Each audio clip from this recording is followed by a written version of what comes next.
গণভোট তো সংবিধানেই নাই। ভাই, গণ অভ্যুত্থান তো সংবিধানে নাই। শেখ হাসিনা যে রাতের বেলায় নির্বাচন করেছে, এটা সংবিধানের কোন অনুচ্ছেদে লেখা আছে? যে রিটটা হয়েছে, রিটটা কিন্তু এই জুলাই সনদ যেটা, এইটার বৈধতা চ্যালেঞ্জ করে রিট হয়েছে। এখন এই রিটটাতে আর্গুমেন্ট আমি দুই পক্ষেরই শুনেছি।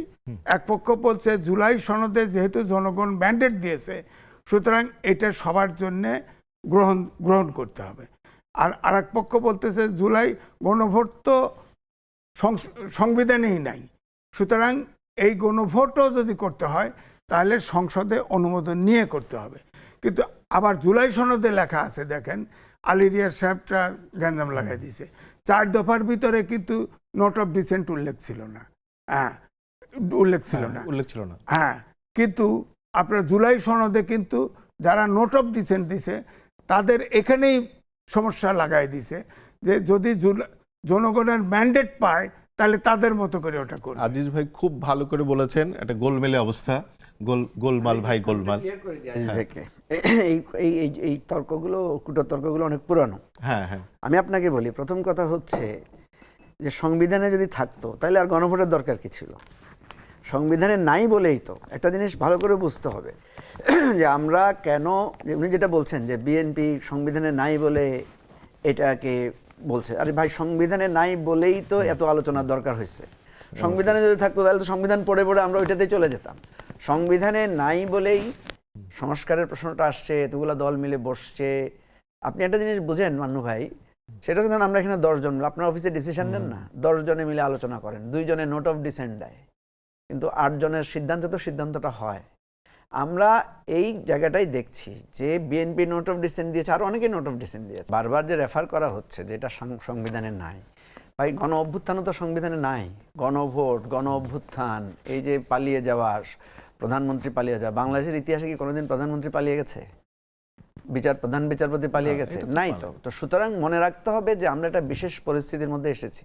আমাদের মুক্তিযুদ্ধটাও তো একটা স্টেটের বিরুদ্ধে দাঁড়িয়ে লড়াই করে একটা স্বাধীনতা প্রাপ্তি, অর্থাৎ আরেকটা সংবিধানকে নস্যাৎ করে দিয়ে পাকিস্তানের সংবিধানকে অমান্য করেই তো একটা রাষ্ট্রের জন্ম হয়েছে। তাহলে আপনি কি এটাকে দ্বিতীয় জন্ম মনে করেন? না, অনেকেই বলছে এটা দ্বিতীয় জন্ম। কারণ আমাদের প্রধান উপদেষ্টা কিন্তু মানে যেদিন ভোট দিয়েছেন উনি বললেন যে বাংলাদেশের নতুন বাংলাদেশের জন্ম হলো। কথা হচ্ছে যে আপনি কি সেটাকে সমর্থন করেন?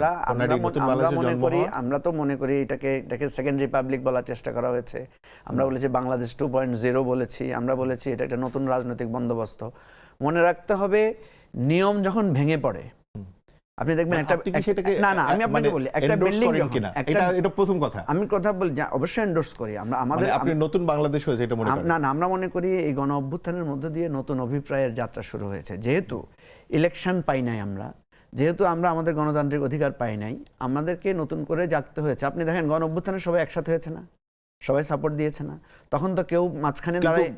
ধরেন যে একদম সাম্প্রতিক সময় ডাকসুর যিনি ভিপি, উনি একটা কথা বলেছেন যে জুলাইয়ে নিহত সকল আন্দোলনকারী দিলওয়ার হোসেন সাঈদীর আদর্শে। দেখেন, এই কারো কোনো মন্তব্য নিয়ে আমি কোনো মানে এই ধরনের কারো ফার্স্ট মন্তব্য, কারো বিচ্ছিন্ন মন্তব্যকে আমাদের ন্যাশনাল টেলিভিশনে এগুলো নিয়ে আলোচনা করা উচিত না, কারণ এগুলোকে তো আমি এত গুরুত্বপূর্ণ হিসেবে আনার পক্ষে না। এইভাবে ধরেন যে মানে দলীয়করণ করছে পুরো জুলাই আন্দোলন। ওগুলো আপনি প্রত্যেক দলের মধ্যে পাবেন, প্রত্যেক দলের মধ্যে। কারণ আপনি তো দেখবেন যে এক একজনে এক এক দলের নেতারা জুলাইকে বলেছেন যে ওটা ওনাদের ব্রেন চাইল্ড, কেউ বলেছেন যে এখন এত বড় করে কি বলেছে কেউ? না, বলেছে সবাই বলেছে। আমি আপনাকে ওই ছোট্ট ক্ষুদ্র সময়টা নষ্ট করবেন না, আপনি মৌলিক জায়গায় থাকেন। মৌলিক জায়গাটা হচ্ছে কনস্টিটিউশনাল যে রুলস, এটা ব্রেক করে গিয়েছে। শেখ হাসিনা যে রাতের বেলায় নির্বাচন করেছে, এটা সংবিধানের কোন অনুচ্ছেদে লেখা আছে? শেখ হাসিনা যে হেলিকপ্টার থেকে গুলি করে মানুষকে মেরেছে, লিথাল ওয়েপন ব্যবহার করেছে, এটা কি কনস্টিটিউশন আমাদের ল অ্যান্ড অর্ডার সাপোর্ট করে? করে না তো। তাহলে আপনি দেখেন যে জনগঞ্জে গিয়ে গণভবন ঘেরাও করে শেখ হাসিনার ক্ষেতের লাউ ধন্যাপাতা পর্যন্ত নিয়ে আসছে, এটা তো আমাদের মানে আমাদের দণ্ডবিধি, কার্যবিধি কোনোটারই সাপোর্ট করে না। তাহলে মনে রাখতে হবে এমন একটা পরিস্থিতি গিয়েছে যার কারণে আমাদেরকে যেটা আজিজ ভাই বলেছেন, কনস্টিটিউশন 106, যেটাকে বলা হয় ডক্ট্রিন অফ নেসেসিটি, যে এটা এখন নেসেসিটি, এটা এখন আমাদের দরকার, সেই আলোকেই এটাকে বৈধতা দেওয়া হয়েছে। সুতরাং আমাদের দরকার ছিল বলেই এই কনস্টিটিউশনালের মানে রুলসগুলো আমাদেরকে বাঁচাতে পারে নাই বলে এবং কনস্টিটিউশনের দোহাই দিয়ে দিয়ে আমাদের উপর অন্যায় চাপানো হয়েছিল বলেই একটা গণ অভ্যুত্থান হয়েছে, এবং গণ অভ্যুত্থানের ক্রমধারা বলেই কিন্তু গণভোটটার প্রশ্নটা এসেছে। এটা যদি আপনি এখন এখানে যদি আপনি সংবিধানের প্রশ্ন তোলেন, তাহলে গণ অভ্যুত্থানও প্রশ্নবিদ্ধ হবে। একটা জায়গায় ঐকমত্য পেয়েছি আমরা, যে জন্য এটা আমাদের কাছে ঐতিহাসিক। এই গণ অভ্যুত্থানের দিন আমরা সবাই একাকার হয়ে গিয়েছিলাম। বিএনপি বলেন, জামাত বলেন, ছাত্র বলেন, ছাত্রী বলেন, তরুণ বলেন, বৃদ্ধ বলেন, মাদ্রাসার ছাত্র বলেন, বিশ্ববিদ্যালয়ের ছাত্রছাত্রী বলেন, সবাই একাকার হয়ে গিয়েছিল। তাহলে আমাদের এটা একটা ঐক্যবদ্ধতার জায়গা। আমাদের মুক্তিযুদ্ধ যেমন আমাদের ঐক্যবদ্ধতার জায়গা, সেখানেও তো কিছু লোক মুক্তিযুদ্ধের বিরোধী আমরা ছিল। একটু, তেমনি ভাবে না, আমি আপনার কথাটা হ্যাঁ। শেষ করি। প্রথম কথা হচ্ছে, সেখানে কেউ কোনো প্রশ্ন আমরা তুলি নাই। এখন কেন প্রশ্ন তুলছি? এখন প্রশ্ন তুলছি কারণ এখন আমাদের স্বার্থ জড়িত। আপনি দেখবেন এই যে বিএনপি এখন বললো না যে বিরোধী দল থেকে কি দেয়া হবে, এই যে আপনার ডেপুটি স্পিকার দেয়া হবে। তো এই ডেপুটি স্পিকার বিরোধী দল থেকে, এটা আমাদের সংবিধানে নাই।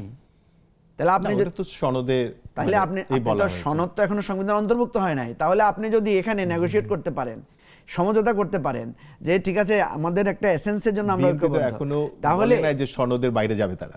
না ভাই, আমি তো এই যে আপনি সনদের প্রশ্ন তুলতেছেন, আমি তো সেটাই বলতেছি। বিএনপি সনদকে তো প্রশ্নবিদ্ধ করেছে।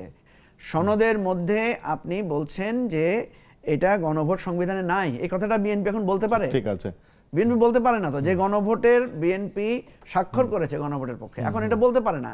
এখন এটা বলা মানে হচ্ছে ওনাদের ভেতরকার মানে অনিচ্ছাটা প্রকাশ মানে পাওয়া। সংবিধানকে পরিবর্তন আসলে করতেই হবে, মানে যদি এগুলো করতে হয়।